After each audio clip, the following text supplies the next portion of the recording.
שלום לכולם, היום אני אלמד אתכם שני טריקים באייפון, ואם אני אגיע ל5 מנויים ו5 לייקים לערוץ, אז אני אעשה עוד טריקים מגניבים אבל יותר מגניבים.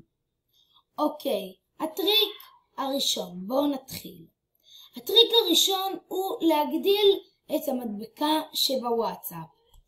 בואו נלך לאייפון, כמובן, הולכים לוואטסאפ, ואז הולכים למדבקות, בוחרים איזה סמיילי שאתה רוצה, ואז צריך שהוא יהיה בולט, שמים אותו בתוך המסך, ואז עושים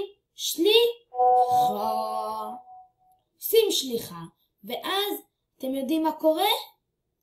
המדבקה נהיה יותר גדולה. אז בואו נמשיך לטריק השני. הטריק השני הוא לעשות קיצור לוידאו. אוקיי, בואו נתחיל את הטריק השני. כמובן הולכים בהתחלה לאייפון. אחרי זה הולכים למצלמה. לוחצים לחיצה ארוכה.